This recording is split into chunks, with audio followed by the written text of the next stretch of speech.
next question deals with things outside the city's control. So there are many issues that the city does not directly control, but that have a significant impact on our citizens. A great example is the lack of BART parking that affects many employees working outside of Dublin.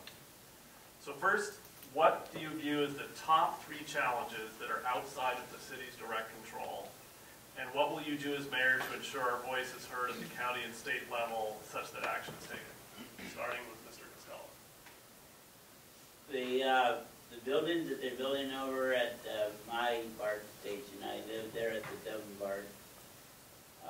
My building was the first building there, and there was no other building there.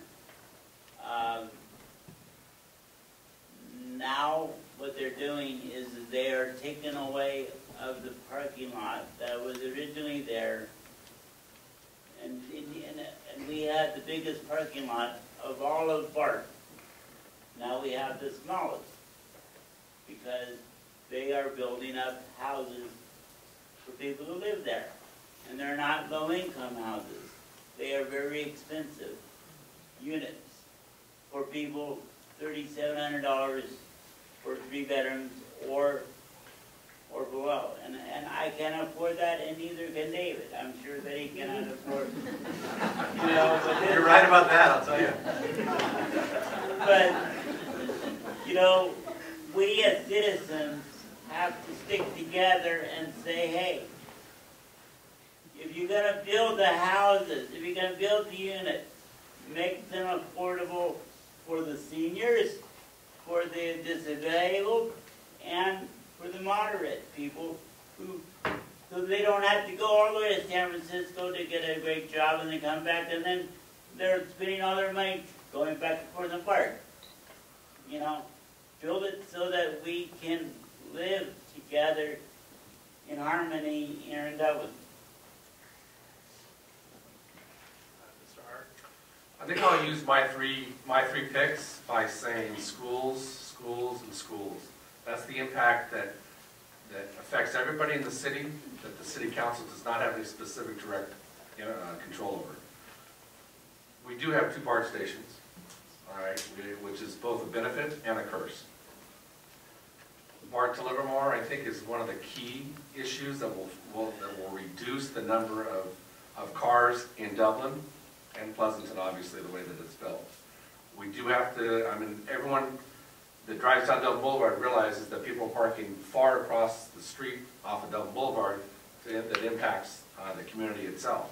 We've got to work with BART to improve the parking situation, and part of that they've promised, because we've asked that question before, and that's BART to Livermore. But specifically, we need to fund that project. We need to make sure that it gets there. Comes to schools, the significant impact that it has for schools, which we have no control over. Having been a school board member, I recognize the funding issues. The disadvantage that we have right now is that the school district does not have the money to build another school.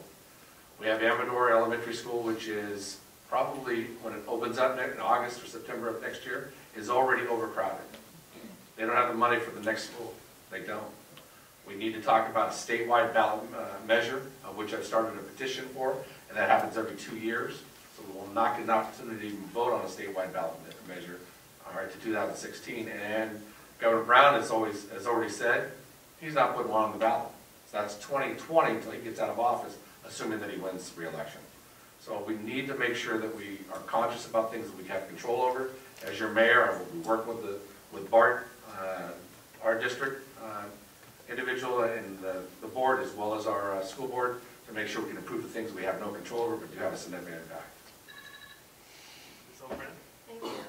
I think our top 3 challenges in our community is our growth and how do we balance and manage that. I know I've said that a lot, but I do believe that that is truly one of our biggest challenges that we see going forward. I think our traffic internally within Dublin and regionally is also an issue. And I also think that we do need to work with our regional agencies, one of them being, and local agencies, one of them being the schools. In the onedublin.org article that we all had an opportunity to address questions primarily about the schools, which are really, truly out of our reach as council members. I know what it's like. I'm a parent. I'm directly impacted by all of the growth that's going on. My child went to Doherty, Fallon, and now at the high school. So I know and understand the impact to the schools. We need to continue to work with the school district and their demographers, because what we are seeing is that we are not growing in the traditional way that the demographers are identifying housing and student ratios. That has been the biggest challenge all along, and we need to make sure that the school district starts to use metrics and logic that runs along with that type of housing. We are not seeing one child per townhome. We're seeing multiple children in townhomes. So our growth is exceeding what the demographers are predicting, and unfortunately has a detrimental impact onto our schools. So partnering with them to help them understand what growth is and how we're growing and what it means to be the second fastest growing city and how that impacts our school, we need to partner with them and work with them on that. We need to work with our regional agencies when it comes to traffic on 580, and our BART agency. We need BART to Livermore, and we need BART to Livermore down the freeway, not BART to Livermore through Livermore's downtown and then over off to Greenville. That will not reduce the traffic or the parking in our community. It has to be off the freeway. And again, we have to work to manage this growth. Slow it down, be smarter about the smart growth that the residents of Dublin in the 90s voted for when moving out into the east side of town. Mr. Howard? I agree. Schools are our #1 issue. I would say that there are more things that it's not within our direct control, but we absolutely have a strong power of influence with the schools, and we need to be better on how we do that. In the past, the collaboration with the school district was something like this.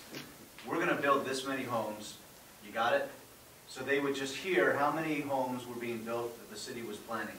But they didn't really ask the question, can you handle it? Would you share back with us the fact that your plan to house those students? And so immediately upon coming onto the board, I worked with my colleagues on the council to make sure that we change our practice.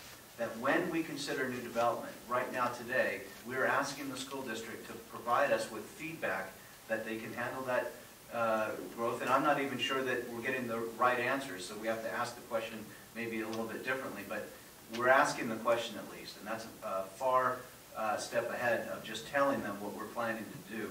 So we can work with the schools, but it is within their control. Traffic is hugely important to us. The traffic on 580 is a regional problem.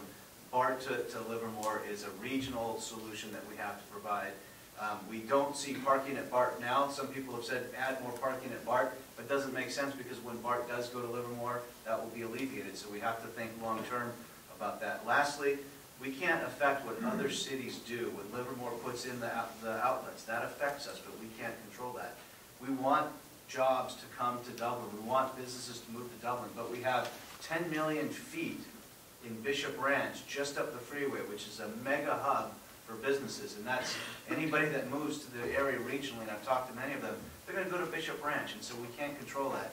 And they're a top-notch outfit. So we have to be strategic in how we fit into the Tri-Valley, because others have developed around us and sucked away some of that capacity. We have to understand how to fit back in. All right, now there's a time for 1 minute rebuttal from each candidate. So Mr. Costello. When I ran for office several times in different capacities, and each time they've asked the question about the other high school, and I said, yes, we need it. We're going to need it, because if you're going to go past Doherty Road, and I did it, they went past Doherty Road, and you're going to have way too many people for one high school. And I said it several times each election that I do. I want to see another high school other than the one that we already have. In order for us to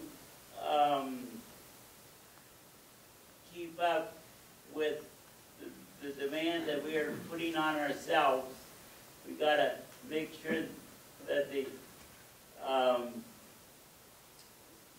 was a children little are taken more care of. lenient with the red card, but really have to keep it to 1 minute. Thank you, Mr. Hart.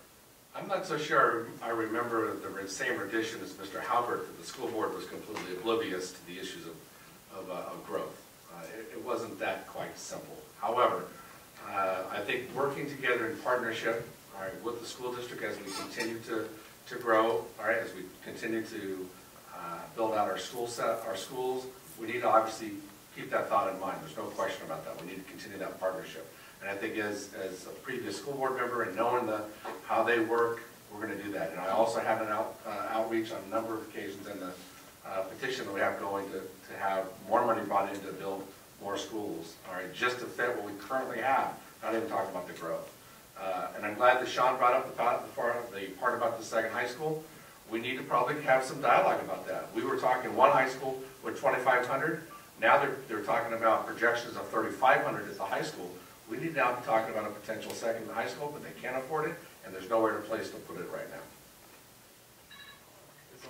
Well, Kevin, you do bring up a good point, because having sat through many city council meetings prior to them getting elected, the school board was in front of the city council on numerous occasions about the growth, and I will never forget the night when George Zika threw his hands in the air when they asked the council to give up the land for the second high school because it was not going to be needed, based on their determinations of numbers of students coming in due to Dublin, due to the projections that were given to them by the demographers at build-out. We're not talking here and now, but at build-out. So the school district was very much aware and has very much partnered with the city when it comes to understanding the growth.